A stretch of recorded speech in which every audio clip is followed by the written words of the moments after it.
Thank you very much. Thank you, Madam Chair, and thank you for the opportunity, everybody, to report on the work of the Canola Council in 2020. It was a year of many challenges, some that were expected and others that couldn't have even been imagined a year ago. But by leveraging our strengths, we rose to those challenges. In a disruptive year, we saw how resilient the entire value chain can be. The industry responded to the immediate issues while remaining focused on our long-term goals. And now, as we look ahead, we are ready to build on our success and to drive Canada's post-pandemic recovery. As always, our progress in 2020 was driven by teamwork, and I thank Jerry for making that point in his closing comments. All parts of the value chain, including provincial grower groups, processors, exporters, and life science companies, are invested in the Canola Council, contributing to a core budget of $5.2 million. An additional $5 million is invested through the Canola Agri-Science Research Cluster partnership, as well as Agriculture Canada's agri-marketing program, which underwrites contributions for our market access and our market development work. The Canola Council is committed to ensuring this investment is efficiently managed and delivers on priority areas of our members, which include ensuring there is a growing, sustainable, and reliable supply of canola, creating a stable and open trade environment, and differentiated value, which is demonstrating the unique, high-quality characteristics of seed, oil, and meal to global and domestic customers. In a moment, I'll run through the highlights of our work in these areas. But first, I'd like to look at how our industry performed in 2020 and compare that performance to the 2025 targets of our strategic plan. So here's a high-level view. You can see that our seed exports came very close to our 2025 target. The results of 11.6 million metric tons included in our annual report are based on preliminary Canadian Grain Commission data. Since publishing our report, Statistics Canada has released their 2020 data, which puts our seed exports at 11.8 million metric tons. Considering the trade disruption of the past few years, we're extremely pleased with these numbers. And we continue efforts to resolve our trade blockage, particularly with China, and ensure all Canadian exporters have equal access to that market. And steady growth of domestic processing is another really positive sign. For the first time ever, Canada processed more than 10 million metric tons of canola. This means more canola is leaving Canada as processed oil and meal. That's good for the Canadian economy, good for Canadian jobs and activity in rural Canada. In terms of seed quality, results were once again excellent, with oil content and meal protein content in line with our 10-year averages. Saturated fat content remained low, reinforcing canola's reputation as one of the healthiest culinary oils. In terms of production, 2020 was an average year overall. Acres were down slightly and yields were similar to long-term averages, resulting in lower total production. Our annual review of yield robbers showed a variety of environmental factors, including regions of excess spring moisture, a heat wave in July, and extreme wind situations. As you can see, we still have a way to go to secure our production goals of 2025 strategic plan. To get there, we'll need to see substantial increase in average canola yields, which will in turn increase economic and environmental benefits on every acre. And that's something that our crop production innovation team is very focused on. These environmental benefits are reflected in the 2025 sustainability goals. These were established through our partnership with the Canadian Canola Growers Association and reflect a science-based approach to which both associations are committed. They work in tandem with our targets for growth and productivity, because as yields increase, we reduce energy use per bushel of canola produced, we increase carbon sequestration, and we increase land use efficiency. So now let's take a moment to appreciate that even an average year of production was quite an accomplishment for an industry in 2020, any industry for that matter in Canada. While rural areas were less affected, the pandemic restrictions were gaining steam just before seeding time, when farmers needed timely access to inputs. Processors and exporters were faced with new safety rules and an anxious global market. Working with Agriculture Canada and other commodity groups, we took action to ensure emergency restrictions wouldn't create undue obstacles. Together, we urged Canadian government to designate agri-food as an essential service, and we made sure the sector's needs were addressed.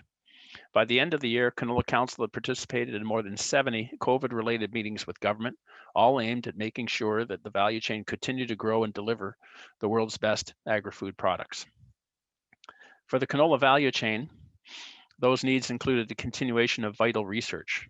We're pleased to report that despite challenges caused by the pandemic, AFC moved ahead with 90% of the planned canola agri-science cluster projects in 2020.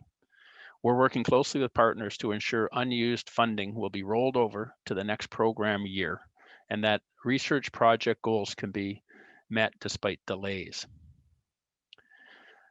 As the 2020 growing season progressed, we adapted our activities so we could continue to provide uninterrupted service amid pandemic restrictions. As always, our team of agronomy specialists used their extensive network of contacts to monitor emerging issues, alert growers, and advise on mitigation. Since we couldn't hold big field days, we relied more heavily on webinars, podcasts, and virtual tours to extend our agronomic information. Canola Week went virtual for the first time, opening up the event to a wider audience than ever before. With reliance on digital communications growing, 2020 was an ideal time to review and update Canola Council websites. We launched totally new versions of canolacouncil.org, the Canola Encyclopedia, and the Canola Research Hub.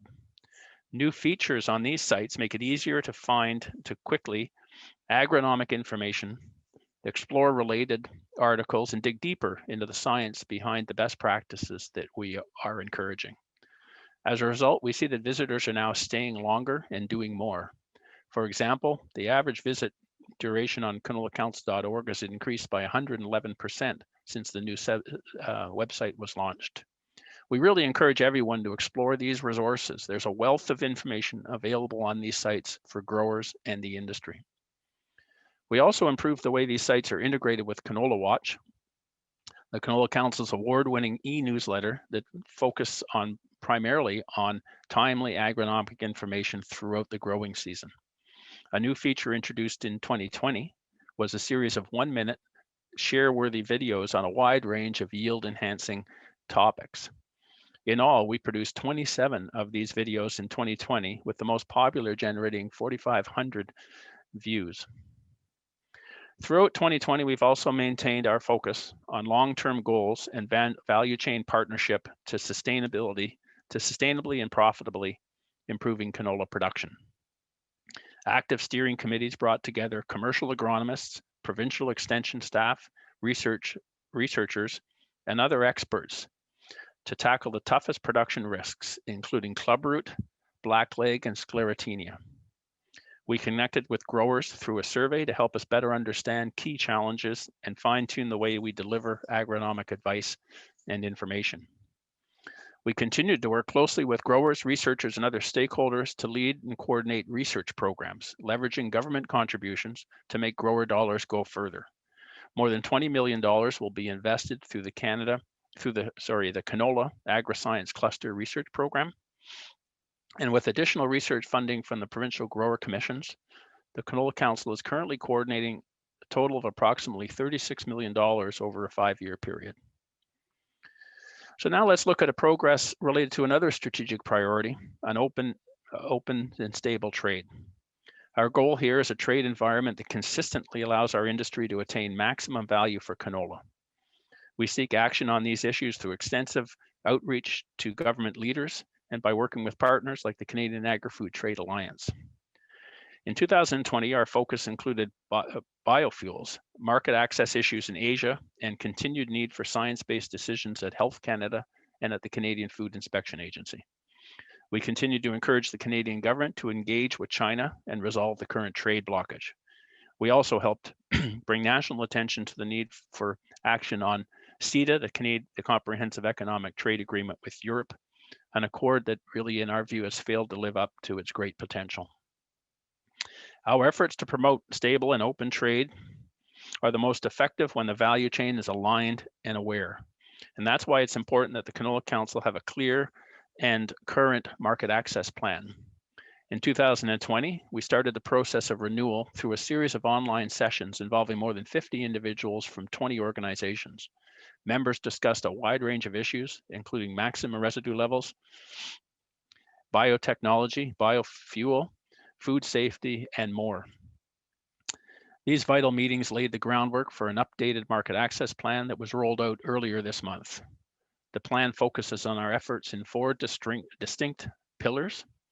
You see them on the screen there: eliminating tariffs, science-based sanitary and phytosanitary rules, access to innovation and technology, and sustainability approvals. Our value chain also unites to ensure export standards are met. Representatives of all parts of the value chain continued to come together through the Canola Council's Market Access Committee so that crop protection and seed technology are commercialized in a way that protects access to our global markets. And once good trade relationships are built, they must be respected. That's why we need to continually reinforce our reputation as a reliable supplier of products that meet export standards. This is the aim of our Keep It Clean program, an awareness program which helps growers produce market-ready crops. 2020 marked the 4th year of our Keep It Clean partnership with Cereals Canada and Pulse Canada. We are continually finding ways, new and better ways to amplify our message, this year through Train the Trainer webinars and through a new advisors toolkit. Our third strategic priority is differentiated value. In other words, making sure that the quality characteristics of canola seed oil and meal are demonstrated and understood in key markets around the world. With COVID limiting travel, 2020 wasn't the easiest year for market promotion. Instead, we turned to virtual trade visits, reaching out to established customers and high potential prospects around the world. Many of these activities were focused on canola meal promotion in the dairy industry. One webinar series reached more than 800 dairy professionals in the United States, China, Vietnam, and Canada. We also used virtual meetings and partnerships with in-market trade and dairy professionals to foster relations with China's largest dairy and feed companies, including China's Yili Group, New Hope, and Tongwei. The attributes of canola oil were once again promoted through Canola Info, our consumer information source. This year, Canola Info continued to share canola oil's health and culinary advantages, while also stepping up efforts to combat misinformation about canola. To draw consumers to the facts, the CanolaInfo.org homepage and social media channels featured short articles based on popular Google search questions. Canola Info also used virtual industry events like the U.S. Food and Nutrition Conference and Expo to ensure nutrition professionals had access to the correct information. Another quality that differentiates canola is its value as a biofuels feedstock. One of our major market diversifications efforts is focused on opportunities right here in Canada in the growing market for renewable fuels. A new national clean fuel standard is coming, and if Ottawa gets it right, it could see a domestic canola seed market of up 2 to 2.5 million tons, roughly the size of our exports to Japan. Alongside partners, including the Canadian Canola Growers Association, we've been intensively lobbying the federal government to make sure that the new clean fuel standard delivers for canola. To draw more attention to the cause, we launched a social media campaign with a vibrant flower power theme. Internationally, we're also working to ensure that canola is as competitively positioned as possible to capture market share in Europe and the United States biofuel sectors. So in closing, we're looking forward to the future with a well-founded optimism. In a year of unusual challenges, we've seen once again that a great product and a shared commitment to success are formidable strengths. We're confident that our industry will be a driving force in the resurgence of Canada's post-pandemic recovery. With continued investment in research, market access, new technologies, and infrastructure, we will continue to build on the unique advantages of Canadian canola. So I thank everybody, all our members and supporters for making this work at all possible. In closing, I want to thank the Canola Council staff, the remarkable Canola Council staff, and the board of directors of the Canola Council for all their support and their vision in driving forward in support of the canola industry. And that completes the annual report for our members of 2020. Madam Chair, thank you very much.